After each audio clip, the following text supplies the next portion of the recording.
ఎలా ఉన్నారు? మీరు గనుక కొత్తగా చూస్తున్నారా అయితే ఛానల్ కి సబ్స్క్రైబ్ చేసుకోండి. ఇంకా చాలా మంచి వీడియోలు వస్తాయి. బ్రహ్మమోది మే 1 ఎపిసోడ్. కళ్యాణ్ అప్పుపై కేసు పెట్టిన విషయంలో అనామికను సపోర్ట్ చేసిన ఆమె తల్లిదండ్రులు కావ్యపై నిందలు వేస్తారు. కళ్యాణ్ అప్పుల లవ్ స్టోరీని వెనుక నుండి నువ్వే నడిపిస్తున్నావని కావ్యతో అంటారు.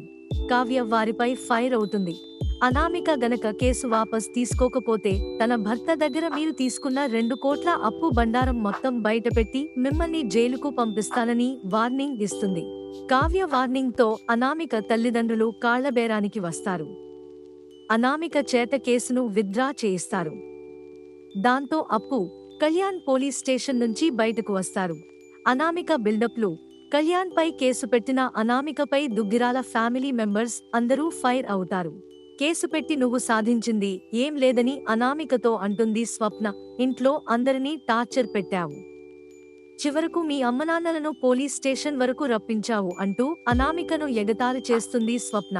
తాను చేసిన పనికి ఇకపై జీవితంలో అప్పు, కళ్యాణ్ కలవరు. ఒక్క చెంప దెబ్బ కొట్టినందుకే ఇంత చేశాను, నాతో పెట్టుకుంటే ఇలాగే ఉంటుందని అనామిక బిల్డప్లు ఇస్తుంది. చెంప పగలగొట్టిన స్వప్న, ఒక్క చెంప దెబ్బ కొట్టినందుకే ఇంత చేశావా అంటూ కూల్లో అనామిక దగ్గరకు వచ్చిన స్వప్న ఆమె చెంపపై గట్టిగా ఒక్కటిస్తుంది. నా చెల్లిని అరెస్ట్ చేసి జైలుకు పంపించినందుకు ఈ దెబ్బ అని అంటుంది. అనామిక కూడా స్వప్నను కొట్టడానికి చెయ్యెత్తుతుంది.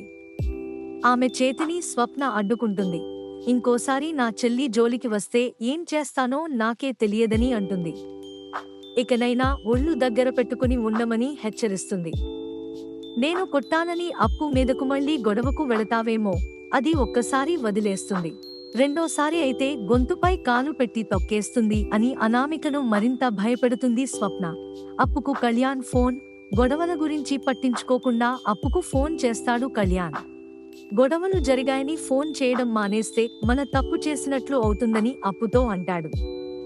తన వల్ల పోలీస్ స్టేషన్కు వచ్చిన అప్పుకు క్షమాపణలు చెబుతాడు కళ్యాణ్.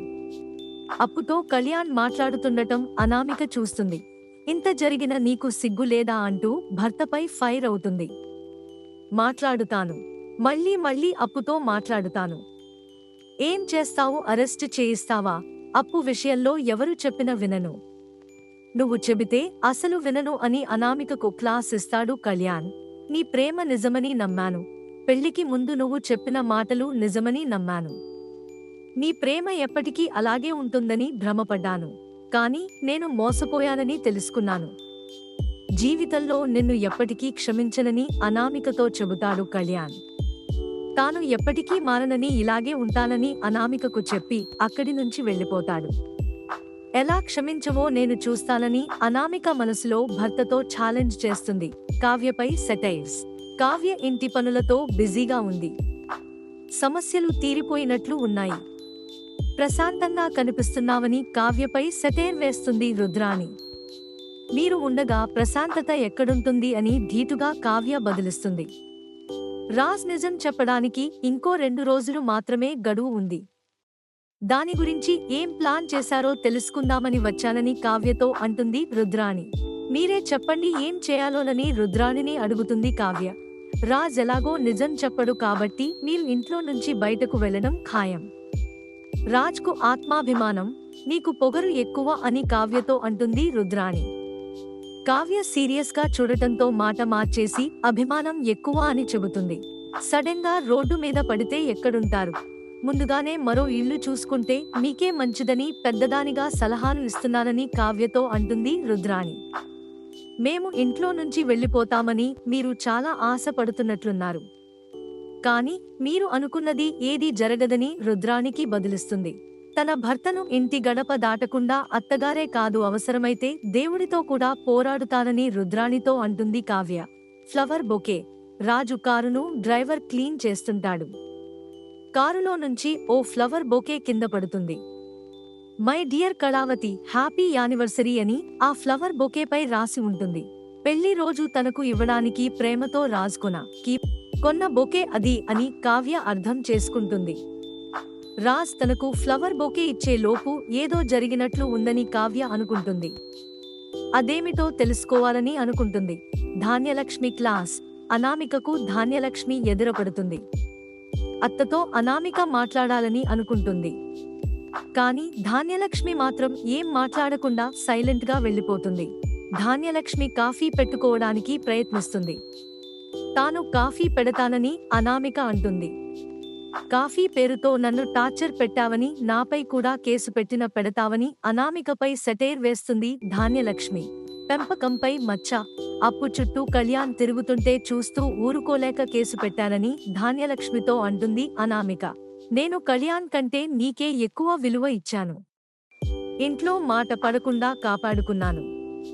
కానీ నువ్వు మాత్రం నా కొడుకును జైలుకు పంపించావు. నా కొడుకుపై మచ్చ వేశావు. నా పెంపకంపై నింద వేశావు. నువ్వు సరిదిద్దుకోలేని తప్పు చేశావు.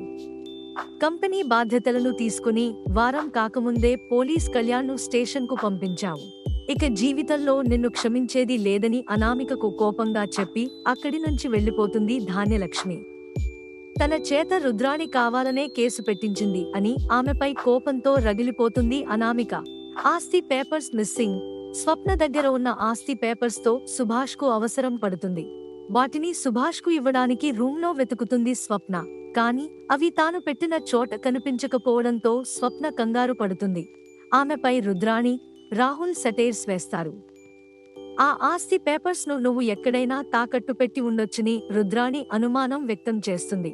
తాకట్టు పెట్టే లాంటి వెధవ పనులు నీకు, నీ కొడుక్కు వస్తాయి. నాకు రావు అంటూ ఇద్దరిపై స్వప్న ఫైర్ అవుతుంది.